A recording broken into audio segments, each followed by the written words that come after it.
What's going on, everybody? It's Andy the Mad Tatter and welcome back to the channel for a bit of a long overdue video. I am aware. I do apologise for the sort of long delay between videos. If you are sort of a regular of the channel or you've been here for a little while, you'll kind of know this is a little bit par for the course with me. YouTube is not sort of a huge priority. I do enjoy doing it, but it's not sort of a huge priority in terms of my output. Obviously, the main focus is on the eBay store, which has been doing remarkably well in light of all of the isolation and quarantine and stuff like that. I think a lot of people were expecting that their business was going to sort of fall off a cliff, but actually it's anything but. I think there's a lot of people that have thrived and been able to sort of level up their businesses in this atmosphere, and we'll go into that a little bit more in a moment. But first of all, I wanted to say a huge thank you to each and every one of you. I know I say a lot of thanks in my videos at the beginning of a lot of my videos for the subscribers and the interaction stuff that the videos get. I don't want anybody to think for a minute that it's any less sincere, regardless of the number of times I say it and things like that. But this one is a particularly special thank you. This is for 1,000 subscribers on the channel now. That's a huge milestone to hit, and not something that I ever expected in my entire life that I would hit, let alone in less than a year of producing YouTube videos that we'd get to this point. So huge thanks to each and every one of you, because there would be, I wouldn't be doing this without you. I will be doing some sort of a live stream and giveaway when things are a little bit less COVID-y. I want to do a big giveaway that can incorporate all of my subscribers and all of my viewers from around the world, regardless of where you are. And obviously sending a prize out at the moment, there are certain countries you just can't send post to. There are certain countries where it's delayed and stuff like that.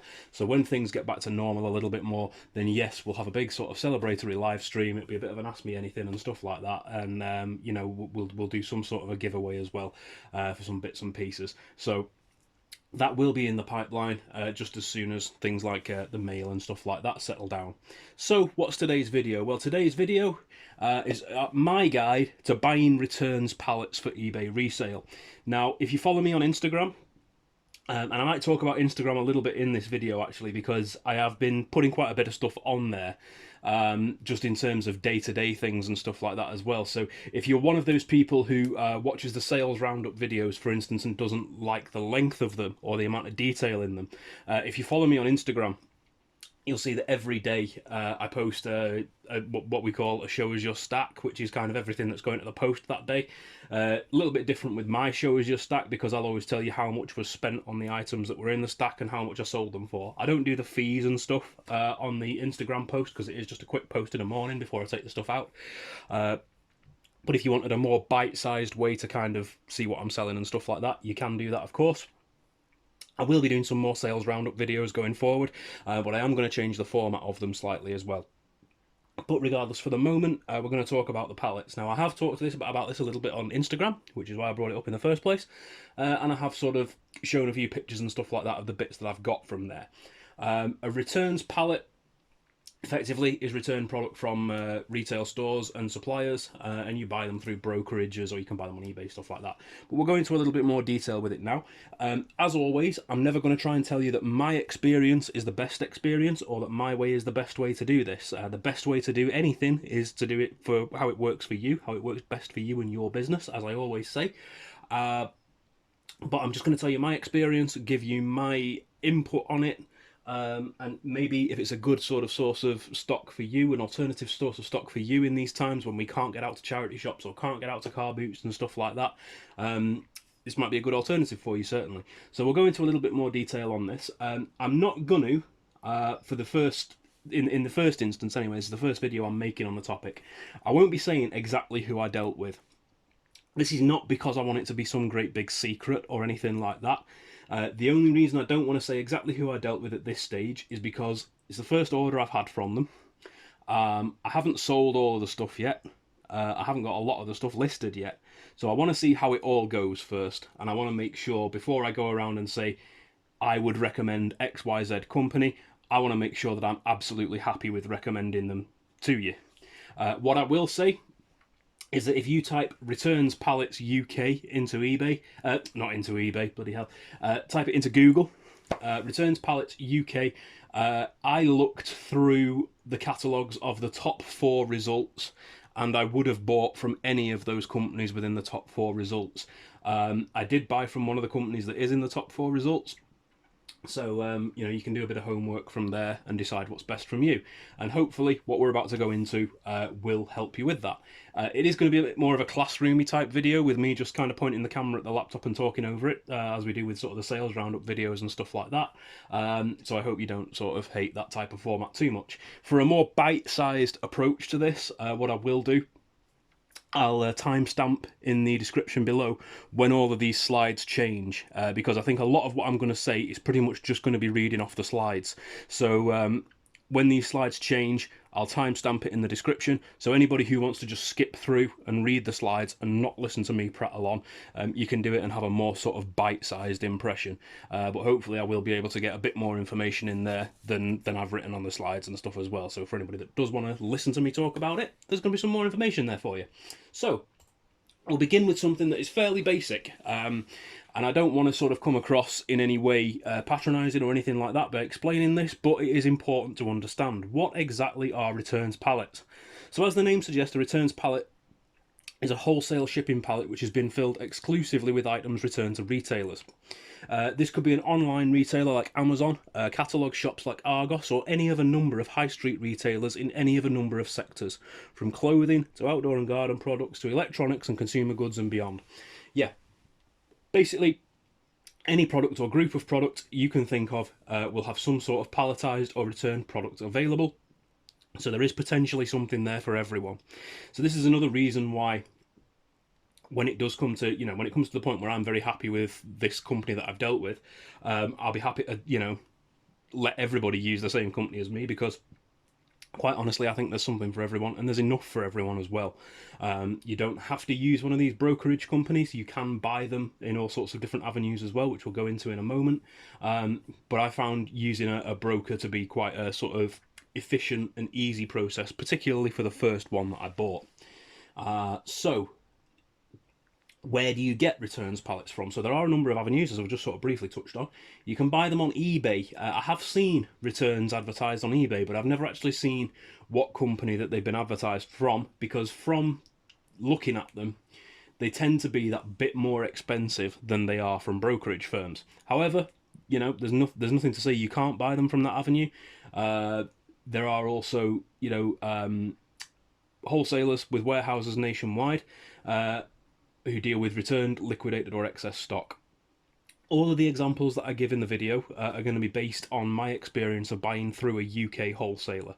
For your first purchase, I would definitely recommend using a broker or a wholesale company for the following reasons.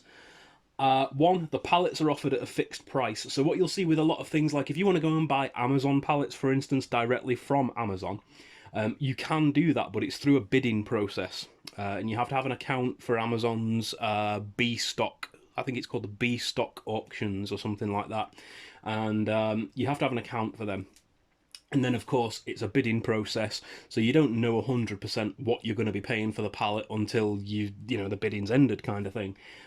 So with a broker or with a wholesale company like this, they offer things at a fixed price. So certainly while you're getting used to the idea of dealing with a mountain of stock, and this is definitely the way that I looked at when you're getting used to dealing with this big mountain of stuff that arrives, you know that it's all there at a fixed price, and you know exactly what it's going to be when it lands, how much you've spent, down to the penny, and you can kind of budget it beforehand a little bit better than you can budget something beforehand if you're going to be bidding on it in an auction. So pallets are offered at a fixed price, and while this may mean you pay a little bit more for them than you would from an auction site or wholesale auctioneer, you don't have the added stress of the bidding process, and it's much easier to start working out the costs and potential profits when you know the price of the pallet beforehand. Wholesale companies, and this is the other reason, wholesale companies and brokers are on the other end of the phone to help you with any aspect of the process you may need in the early stages. Auctions are much more, you pay your money, you take your chance in a way, and wholesale companies and brokers generally have a delivery partner or service, which means you can cost everything out straight away all under one roof. Now, when I bought from the company that I bought from, for instance, I sort of did a lot of research beforehand, looked through a lot of their stock and things like that. But before they were ready to ship the pallet, they actually called me and said, do you understand the nature of what you're buying, etc. and they were quite attentive in that way. So they're very, they want to sell their product as much as you want product to sell, and as much as you want product to buy, they want to sell what they've got. So they are on the other end of the phone. They can answer any questions, and they're quite happy to do so.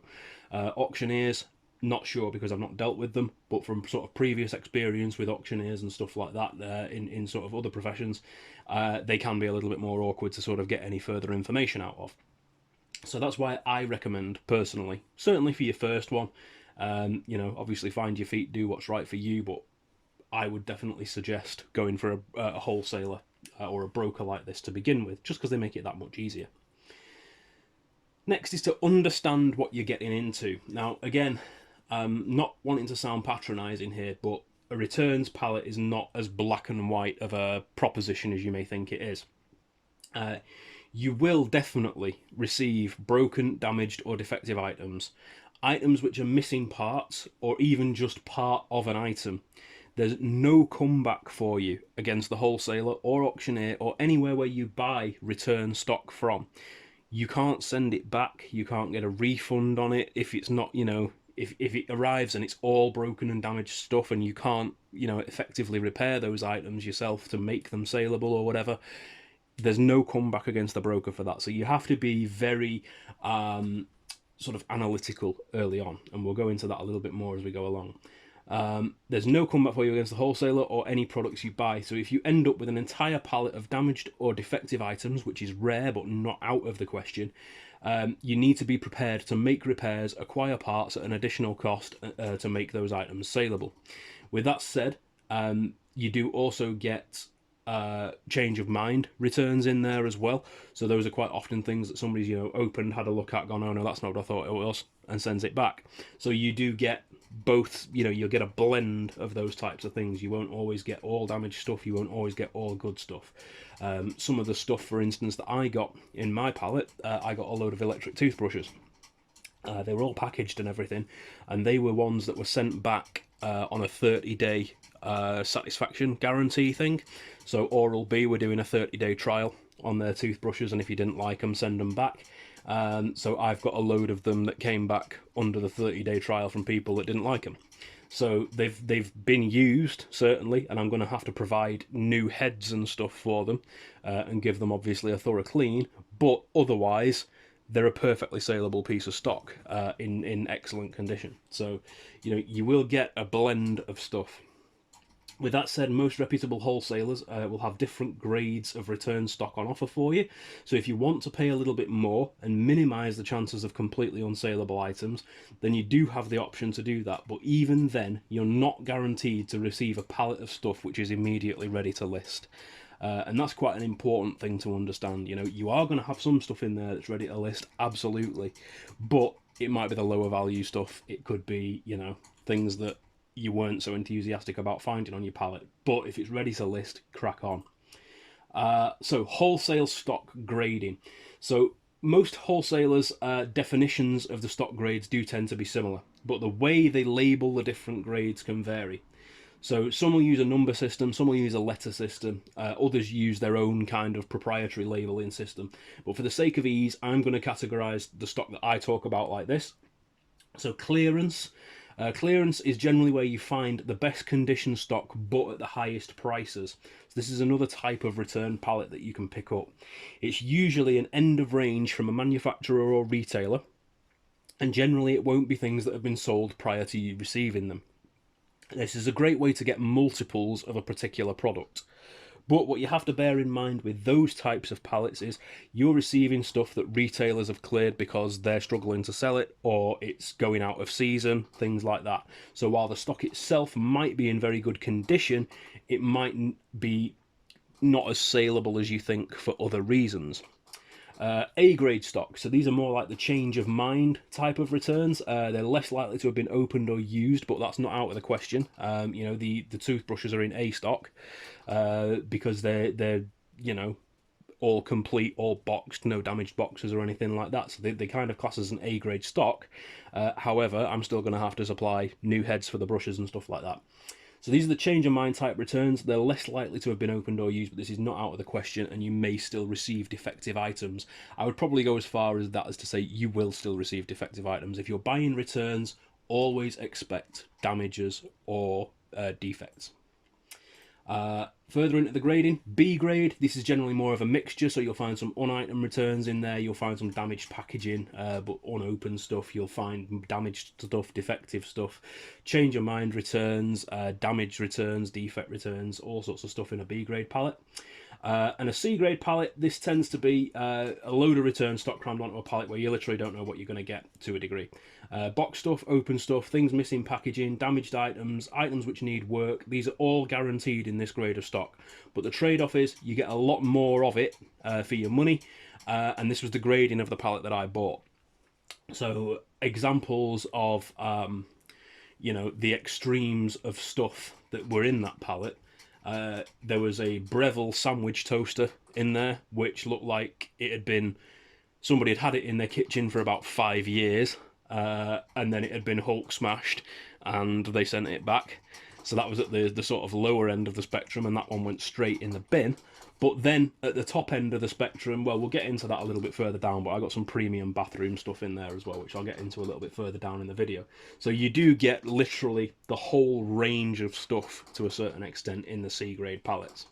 So I'm going to stick with this letter grading system for the sake of consistency and ease, but definitely check with whatever broker that you use just to make sure you understand their grading system.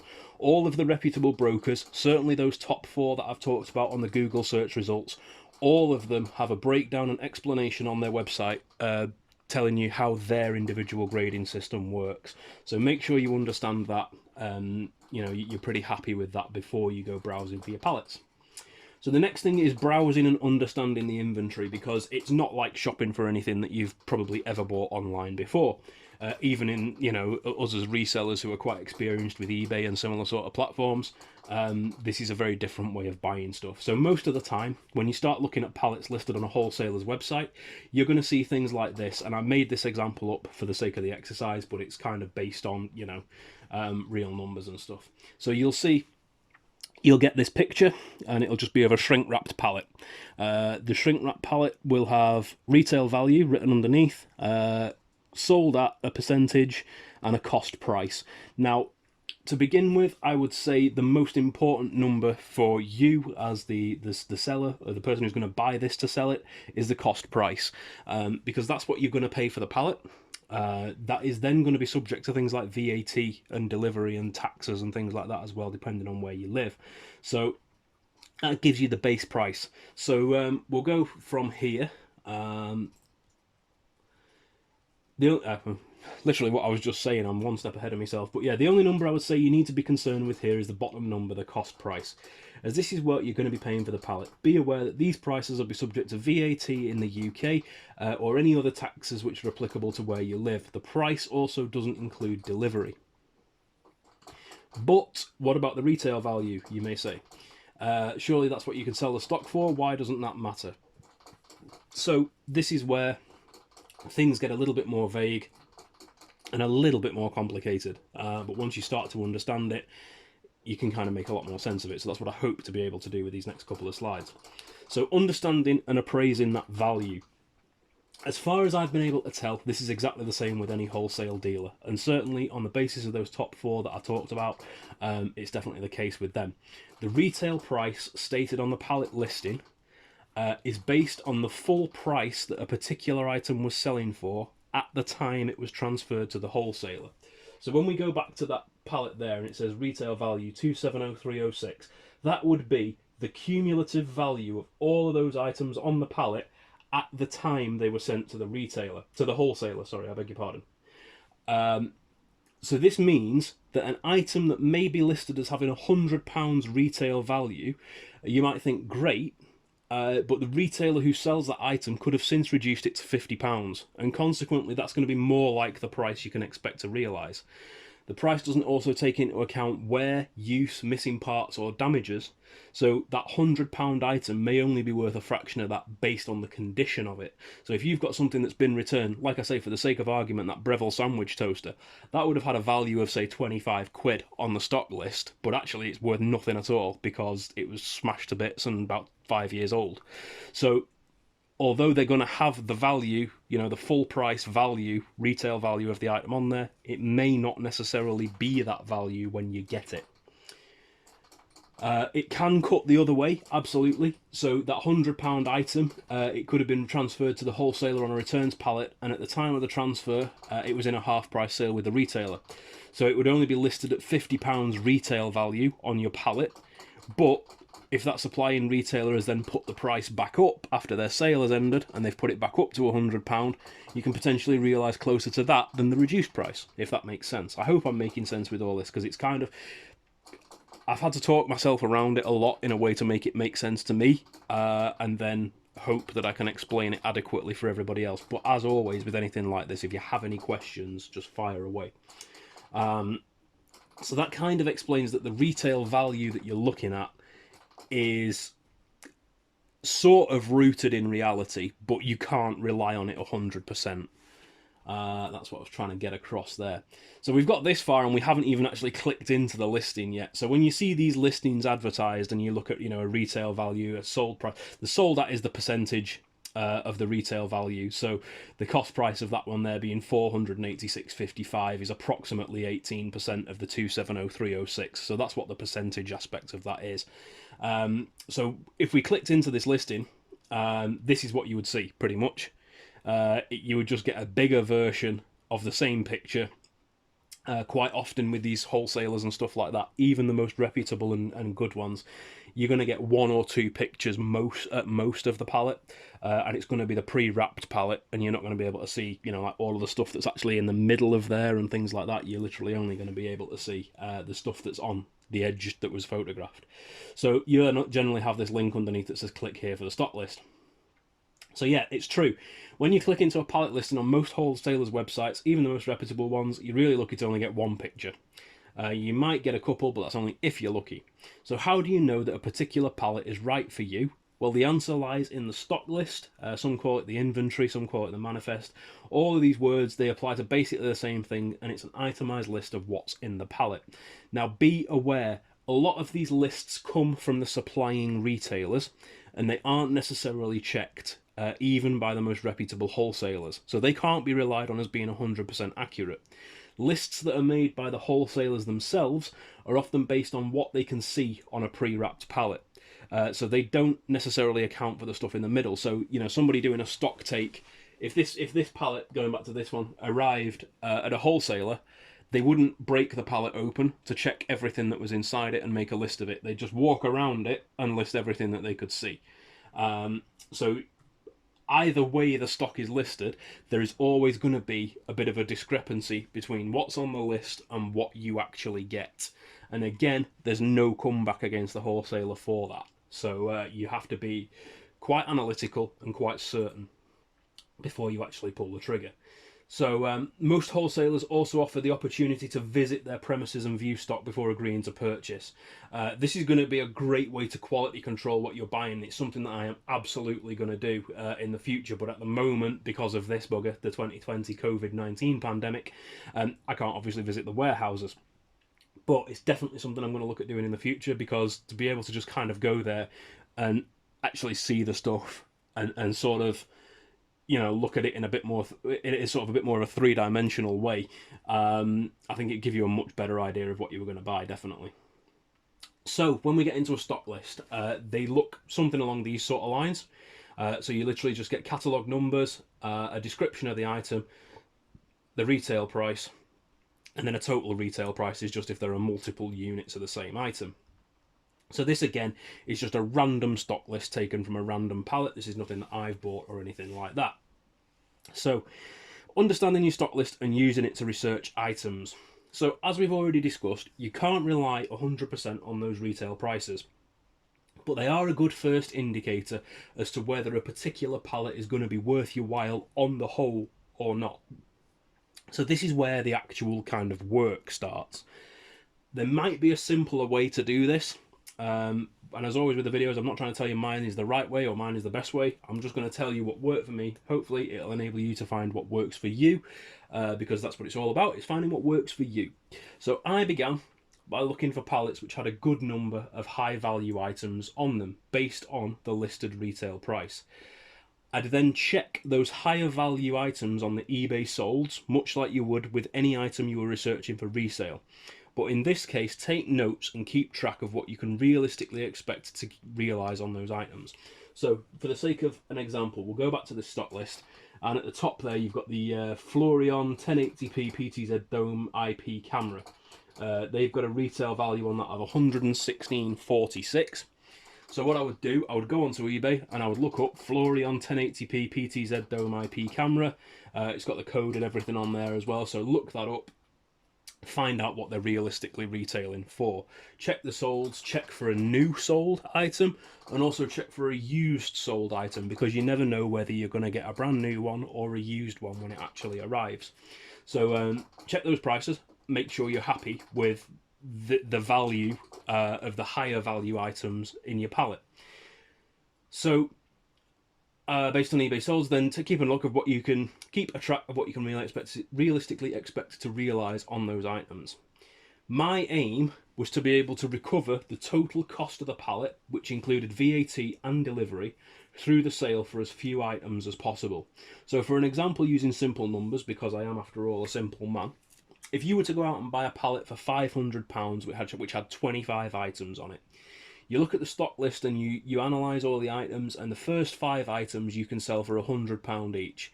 Well, that's great. You know, you've got 20 more items then on the pallet, which will be your profit. Ideally, you know, if you could find 2 items on there that sold for £250 each, then you'd have 23 items left on your pallet, which would still be your profit. So trying to return your investment through the sale of as few items as possible was the way I looked at it. What's left in those 20 items after you've paid for the pallet, and is it still worth your while? All the time, keep in mind that you're going to get damaged stuff and unsaleable stuff in there as well. So all the time you need to be thinking, what is the likelihood of an item being damaged? If it needs repair, will it be cost effective? Is it something that I can do? Will repairing the item still make the pallet worthwhile? You've got to be really analytical and look at things, you know, from every possible angle that you can think of. It's not something that I would suggest anyone just go out and buy the first thing that they see. Definitely not. But I'll give you this example now from my own pallet, and this is from the top end of my pallet. So my pallet contained this Grohe K7 professional spray kitchen tap fitting. This is an incredibly high-end piece of plumbing equipment, and it retails for around £400 on its own, and yet they have sold on eBay for that and beyond, to be honest with you. So the way I analysed this is that one of the highest value items on my pallet, and I rationalised that because it's a solid metal item, the chances of any sort of catastrophic damage to it would be quite slim.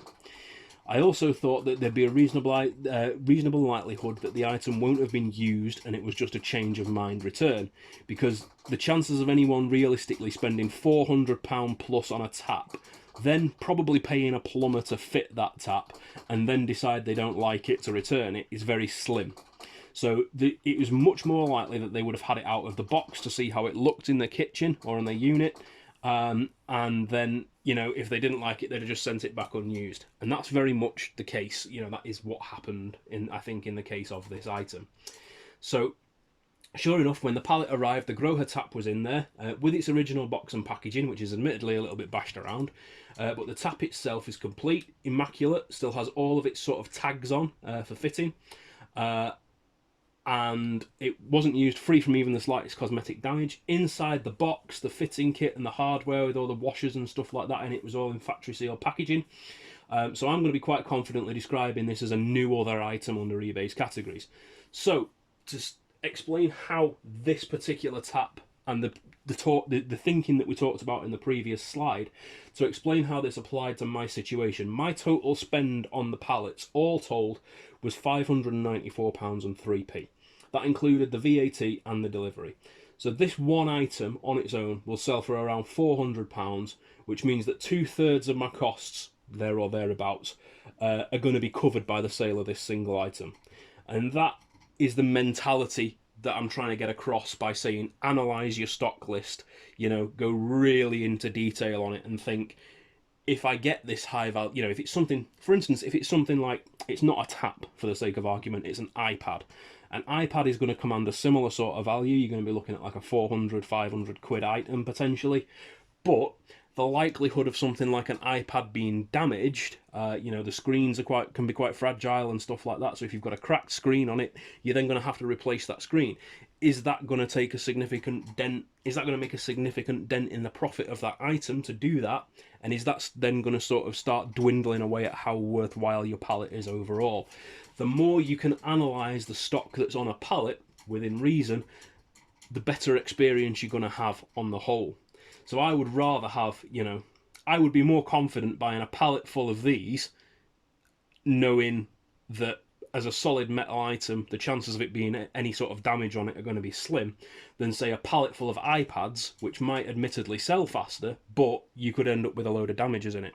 So that's kind of my thinking on it. Again, not to say it's right or the best way.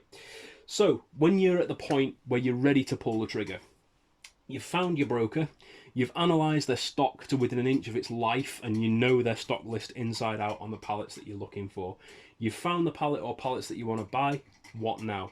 Well, one consideration to make is that your pallet is going to be delivered on something like a medium-sized truck. They do deliver to residential addresses, and in most cases, but consider the access to your address. If your street's tight or there's nowhere to offload the pallet easily, you may end up with some difficulties, potentially some irate drivers and stuff like that as well. I'm quite lucky. We could just drop the pallets, you know, we've got a reasonably wide road, and they were able to just drop the pallet straight on the driveway. Happy days. But if you live down a narrow lane or something like that, or you've got a much smaller, you know, bit of hard standing front to drop the pallet on, could be a bit more difficult. When your pallet arrives, you know, you've pulled the trigger, you've got it delivered. When your pallet arrives, get to work straight away. This might sound obvious, and, you know, again, I don't want to insult anybody's intelligence by saying these things, but you've made a very significant investment into the stock that you've bought on a pallet, you know, and you want to get it working for you and earning its keep sooner rather than later. It's very easy to get complacent with any stock and build up a death pile. I was always very anti-death pile until I finally got one, and now I realise that actually it's kind of an integral part of what we do, but at the same time, you know, keep it down as much as you can, keep it as low as possible.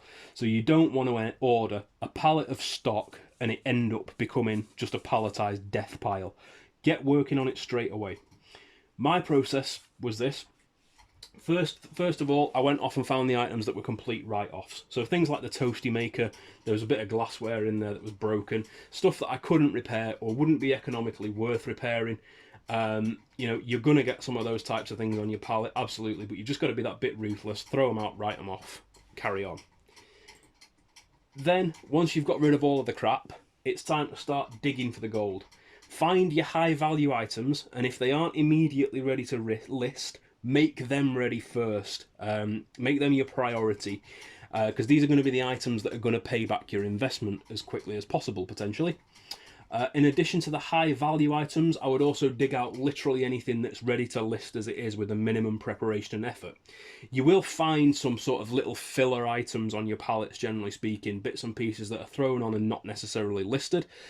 These can be quite often ready to sell straight away, but they can be much lower value items. So just for an example, again off my own pallet, I got a couple of silicone food moulds on there that were still packaged and stuff like that. They weren't, you know, there was nothing that needed doing with them. The packaging just needed a wipe over, and they were ready to list. They were only worth a few quid each. They're not a big value item, but because they were ready to go with a minimal effort, they got pulled out with the high value stuff as well. Then it becomes a case of working through your pallets methodically, and each time you do a lot of items from it, take a moment to make sure the items that you're processing at any given time are the items that will make you the best return for the least outlay of time and the least outlay of any potential repairs or renovations.